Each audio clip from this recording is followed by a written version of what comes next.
Gihulagway sa atong unang pagbasa ang kinaiyas tao nga dautan o ang kinaiyas sa mga taong buutan. Ang mga dautan, maglagot sila kung naay magbinuutan. Ilang dagmalan, ilang daog-daogon, o niya ila pagyong patyon. Kaya maglagot gid sila anang sultihan sila nga sayop ang ilang gibuhat. Kani sa mga tao nga buutan, magsigi sa nig-angkon nga sila anak sa Dios, kauban sa Dios, o niya musaway gid ni sila, mubadlong gid ni sila sa buhat nga dautan. Bisan pa man og mga matay sila.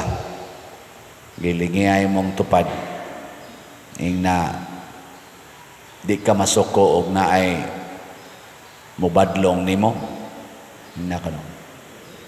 na di ra ka maglagot og naay mubadlong.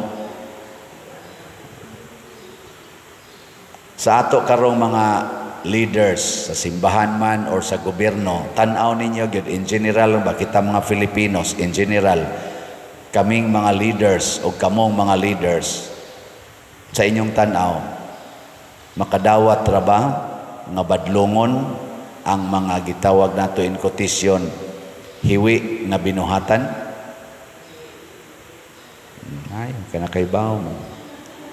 Kana bang ang atong kinaiya ba badlongon gani, mubaos gyud, mangita sag paagi nga daog-daogon, lisod-lisoron sa tika.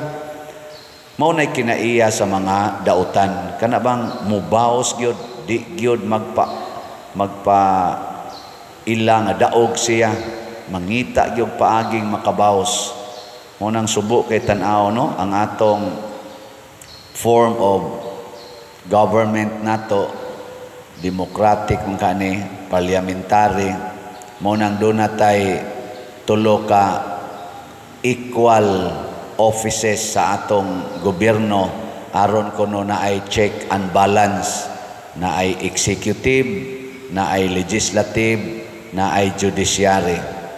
Karon nagkagubot sila in relation aning pag-aristo o pagpadang adto sa ICC ni former President Duterte ning react ang naa sa judiciary kay wa lagi kanang gitawag og due process of law, wa moagi sa atong korte nya, naa man na sa atong kuan gyud constitution og sa atong justice system sa nasod, bisan gani sa international kuno nga justice o mas takibawan na kay magtuon ana naminaw ra man taning ilang mga ning komentaryo diha.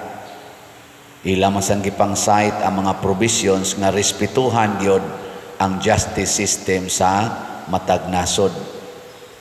Gani si kana kunong presidente sa Prime Minister ba na sa Israel o Prime Minister o kanang presidente ba na sa Russia, naa man sad na sila'y warrant of arrest gikan sa ICC pero wa na sila matandog ngano man tungod kay iagi mas due process sa ilang nasod nya, wa man mo cooperate ang justice system nila sa nasod, wa man mo dawat sa warrant of arrest nga gikan sa ICC. Hangtod karon wa gid sila maaresto ana nya kita dinhi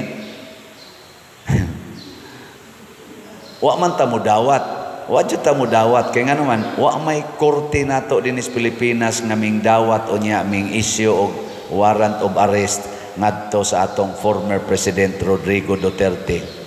Sa tinud-anay ang atong korte sa Pilipinas, ang judiciary, wa mo dawat ana.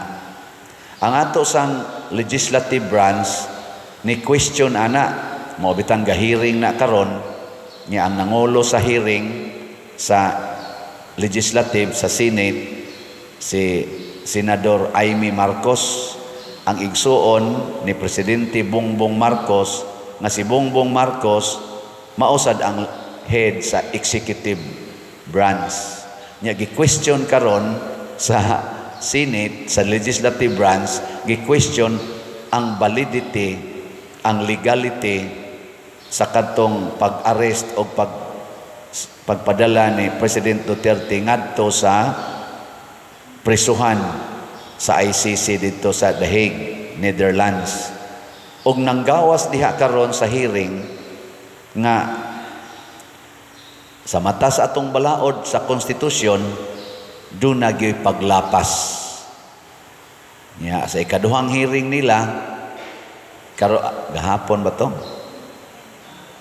Tanawan niyo social media gahapon na sila ikaduhang hearing, wa na manunga ang tanan nga katong gipatawag sa executive department, wa na manunga nya matod pa sa ilang sa may tawagan ng Secretary General ba na sa executive o tigpamaba niingon dito nga dili na patungahon ning claim sila o gitawag og sa tawagan na executive privilege nga dili pwedeng pugson ang usa ka executive leader nga nas executive branch nga motunga anang hearing or ma-persecuted na sila immunity ana. Kini ba ingon ani unsaon man pagka-check and balance kon mag-inananay na sila sa ilang gahom. Nabita sa Roy Vlog, ang tinuod ba to, i-check lang na ninyo, pero nalingaw lang sa ko ba, si President Netanyahu, kanang sa Israel, nibisita ko nung adto sa Hungary, na may video, niya ang Hungary, member sa ICC. Niya, na ay pending warrant of arrest, si Netanyahu, niya nisod ka sa nasod nga, member sa ICC. Di sa ato pa parihaan ning giingon nila nga gi-arrest si President President Duterte tungod kay ang Interpol mo'y nihatag og red notice nya wara ba day kunoy red notice matud pa sa hearing sa Senate. Nihatag og red notice kuno ang Interpol nganhis Pilipinas nga dakpan na ninyo i-arrest na kay naa na siya crime against humanity. Nya kanisad si Netanyahu, naanasa na siya notice gikan sa ICC, and for sure, giagi na sa Interpol. So sa ato pa, ang mga members nga nasod, anywhere sa sa kalibutan, na ay hangyo nga kung muanha na dihang tawhana, dakpa dayon ninyo. Nung sa may gibuhat sa Hungary, gipasidunggan ra si Netanyahu dito. Wa gidak pa.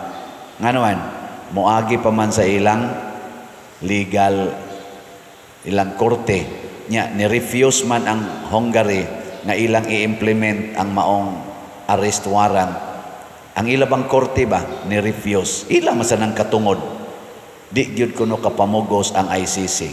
Nakaron unsa may nigawas nga taho, ang spokesperson sa ICC gitug-an gid nila na kining pagpadaan ngadto ni President Duterte ngadto sa ICC, gitan-aw sa ICC nga valid nganuman kay bisag wa sila jurisdiction dinhi, bisag way korte nga ni-recommend gisurrender man di ay sa atong government sa ila ditong side ba ang tan-aw nila gisurrender nato ang atong citizen nga mao si President Duterte ngadto sa ICC nga korte. Ang ato yung gobyerno mismo maoy ni surrender. O kinsa may nagpirma ni ana nga maong surrender, ang executive department. Gisurrender. Nya dawaton man na nila, di man na nila balibaran. So ang manubag karon ang ato gidi ay executive department. Mo nang gahiring sila. So iyan po na to magkahusay ni silang tulo. Kay check and balance man na. Executive, basig magpataka lag execute, nilapas na di ay sa atong mga balaod. O niya, ang legislative, mausay muhusay kung naa may kuwa nga balaod, mo nang ilang gihiring in aid of legislation, aron dili na mautro ang maong hitabo, mabutangan dayog balaod. Niya kanang maong balaod, interpreto na, ipatuma na, pinaagi sa pag-interpret sa atong judiciary, o niya, ang executive mag-agad sa interpretasyon sa judiciary.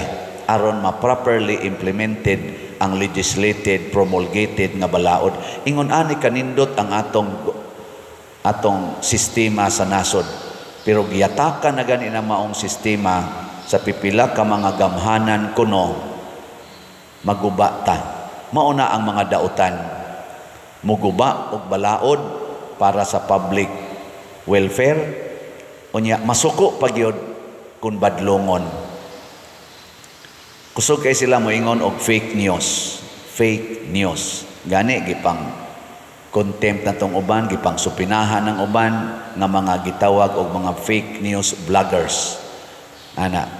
Pero karon naay gisigihag pangayo nga news nga niadto kunong March 11 na uli na ang First Lady dinhis Pilipinas alas 4 mating ito pasados kaadlawon niadtong March 11 hangtod karon ang gipangayo paghihapos mga netizens diha og inyong tan-aos vloggers nga mag live interview sa mga media conference mag live hangtod karon wa gid na mahatag kay naa say mga grupo nga nagsigig ingon wa lagi mauli nya na say moingon ang taga executive department nanalagi nanas Pilipinas ang kanila sa speakers ay wap alagi gi-approve ko na approve wa pa gid ni sila magkasinabot nganuman ambot lang mo na kita maminaw lang ta nauli na ba o wa pa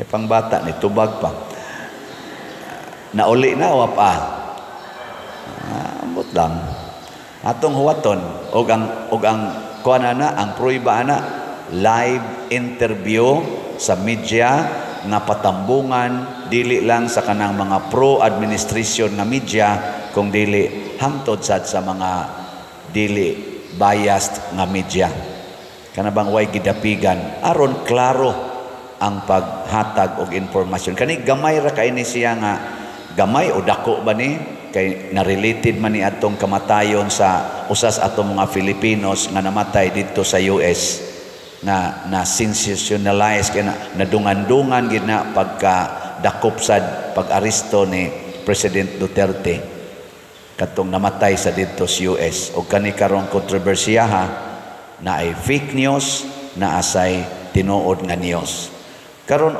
si Kristo niingon nakaila ba gyud mo nako dili ka na fake news ang inyong knowledge nako ang tinuod wa mo kaila sa nagpadala kanako mo nang inyo kong gidumtan o kinsa may nagpadala ni Hesus aron kita luwason matud pa niya pinadala ako sa amahan og ni ako aron pagtuman sa sugo sa akong amahan inyong amahan pero wa mo kaila kay di man mo motuo nako matud pa ni Hesus kita sang tanan mga igsoon pulos ta mga makasasala tungod kay wa na ta katuman sa misyon nga gihatag nato sa atong langitnong amahan na ilad ta siyawa mo na ang atong buhaton mobalik ta sa pag-ila nga kita di aing tanan anak sa Dios gilingay mong tupad ing na kaybaw kang anak ka sa Dios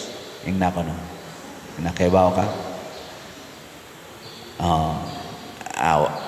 galisod pa gani mo glingi no niya karon first Friday maron sa Abril kuan ro nato devotion sa Sacred Heart of Jesus kining atong kasing-kasing mao gid unta ang moila nga anak tas Ginoo aron ma-check nato ba nagbuhat pa bata sa buhat isip anak sa Dios nya wa na ganita magbuhat maghinulsol mo na gitawag og repentance mo na sa atong tubag sa Salmo niingon ta ang Ginoo haduol sa mahinulsulon og kasing-kasing kitang tanan pulos ta sad-an pero ang Ginoo duol sa mahinulsulon og kasing-kasing nganuman kay ang mohinulsol sa iyang sala mo paduol manas Ginoo pasabot mo subay sa pulong sa Ginoo pero ang mo insistir sa iyang sala magpalayo nas Ginoo og lum-a na siyag atake siyawa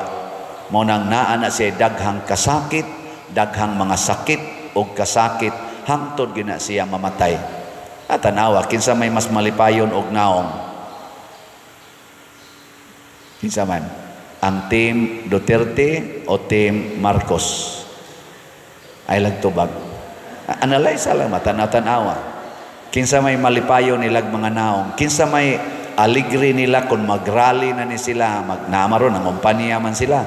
Kinsa may dunay nahatag na murag kadasig sa mga tao, nga ang tao mamakpak yung maayo, musinggit pag yun sa mga ngan, inana, ang Team Marcos o Team Duterte? Hilom lang, hilom. Ayun, ito ba? Analyze lang. Pasabot, kining mga tao nga, mga kandidato nga, kanabitan murag uga na kaistanan ang ilang relasyon sa mga tao, nga bisag mo ingon pa sila pamakpak mo, di gyud mo pakpak dayon. Kuha na, ni-insister na sila sa ilang sala, dili na sila attractive sa kasing-kasing sa mga tao, tungod kay ang ilang mismong kasing-kasing layo sa Ginoo. Ang Ginoo ra may makahatag og kalipay, pero kini gani mga kandidato nga inig-adto pa lang nila mamakpak ng mga tao, nya mosinggit sa mga ngan nga gusto nila isinggit in support niining maong mga kandidato, kana magpasabot nga ang ilang kasing-kasing dunay kaduol. Di sana sila ingong dili sadaan, mga sadaan sana, pero duol-duol sa Ginoo. Ngano man, makakunik man kita sa atong kasing-kasing ngadto sa uban, basta ang atong kasing-kasing na ay Ginoo. Ngano man, kay ang kasing-kasing sa tao maunay balay sa Ginoo. Munang moingon ang Ginoo, hukman ta mo base sa inyong kasing-kasing. Gilas na lang lingi sa imong tupad. Ing na ay slot diha sa imong kasing-kasing. Ina na ay slot diha. Ana, hinaut unta mahigugma mo sa atong mga slots. Aron mo dali ra ning mahalin, labi na gining atong kuan kaning atong para sa parokya. Sige, tagaan ta mo og update, bahala nag-abutan tag alas 9. Sa atong SBF dag para sa kumbinto, ang atong halin as of yesterday niabot nag 54,335 ka slots, na apay 5,665 ka slots nga available, tag 500 pesos per slot. Naani 16 slot challenge nga tag 8,000, nakadawat na sa tag 508 ka 16 slot challenge. Ang atong para sa atong Holy Week o sa atong Fiesta Celebration, kining God's Healing and Deliverance Powers, GHDP, ang atong halin iabot nag 15,856, na apay 54,144 slots nga available, tag 100 pesos per slot. Nya na ni 12 slot challenge nga tag 1,200, 559 na sad ka challenge atong nadawat. Nya katong itabang natong Father Arnel iyang parokya, katong haligi para ni Mama Mary, na apay nanatay halin nga 9,252, 2,748 na lang gyud ang atong kuwang. Hutdan lang ninyo palit, tag 100 pesos ra ni. Nya naa ni 20 slot challenge nga tag 2,072 na sad ang atong nadawat. So pakpakan nato ang namalit na tog slots. Salamat kayo.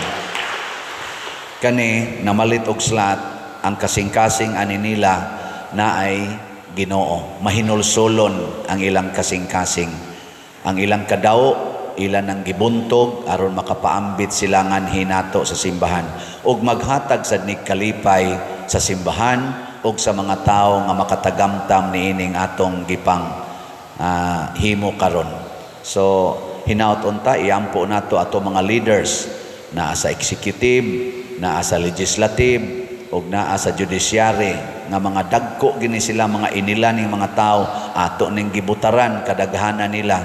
Hinaut unta mahinulsolon sad ug mapaubsanon ang ilang kasing-kasing aron makalipay sila sa atong katawhan.